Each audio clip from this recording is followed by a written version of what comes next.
മോനെ ദിനേശ, അതിമോഹമാണ് അതിമോഹം.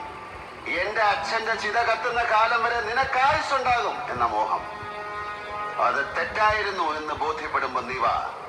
അച്ഛന്റെ കാൽവരലിലെ 2 3 നഖം വെട്ടിത്തരാൻ ഞാൻ കൊണ്ടുപോയി ചന്ദനമുട്ടിയിൽ വെച്ച് കത്തിച്ച് ആശ തീർക്കാം. നിനക്ക് ആശ തീർക്കാം.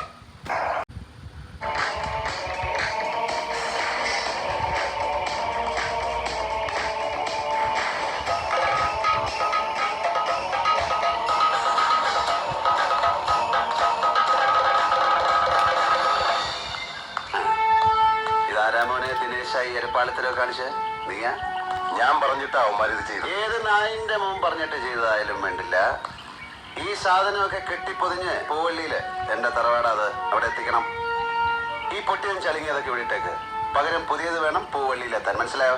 അതിപ്പം മീൻ കറി വെക്കുന്ന ചട്ടിയായാലും ശരി. കേട്ടാ മോനെ ദിനേശ?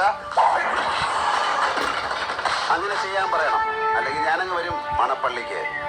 അകത്തിരിക്കുന്ന നിന്റെ അച്ഛയെയും പടിഞ്ഞാറ്റയിൽ അട്ടം നോക്കി കിടക്കുന്ന എന്റെ വല്യമ്മച്ചയെ അടക്കം എടുത്ത് പുറത്തിട്ട് തീയിട്ട് ചുടും ഞാൻ. നീ ആരെ ഈ വീട്ടിൽ നിറക്കി വിട്ടെന്നറിയോ?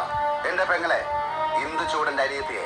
മോനെ ദിനേശ, ഇടഞ്ഞ കൊമ്പന്റെ കൃഷ്ണമണിക്ക് തോട്ടി കയറ്റി കളിക്കില്ലേ, ചവിട്ടി താഴ്ത്തുന്നതിന് പാതാളത്തിലേക്ക്.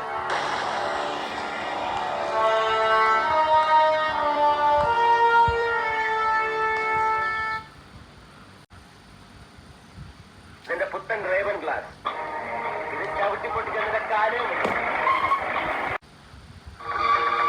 ആകാശത്തിന് ചുവട്ടിലെ ഏത് മണ്ണും നാടും ജഗന്നാഥന് സമമാണ്. പിന്നിൽ നിന്നും മുന്നിൽ നിന്നും ഒരു തുണയുടെ ബലം എനിക്ക് ആവശ്യമില്ല. തകർക്കാൻ എന്തോ എളുപ്പമാണ്, കെട്ടി ഉയർത്താനാണ് പാട്. ഒന്നും തകർക്കാൻ എന്നെ വല്ലാതെ പ്രേരിപ്പിക്കരുത്, അതാർക്ക് നന്നാവില്ല. ഒരറ്റത്തുനിന്ന് പൊളിക്കാൻ തുടങ്ങിയാൽ ഞാൻ നിർത്തില്ല. പൊളിച്ചടുക്കും പലതും. നല്ല തല്ലിനേക്കാൾ ഗുണം ചെയ്യും 4 വാക്ക്. അല്ലേ ഗോവിന്ദൻകുട്ടി? ശംഭോ മഹാദേവ.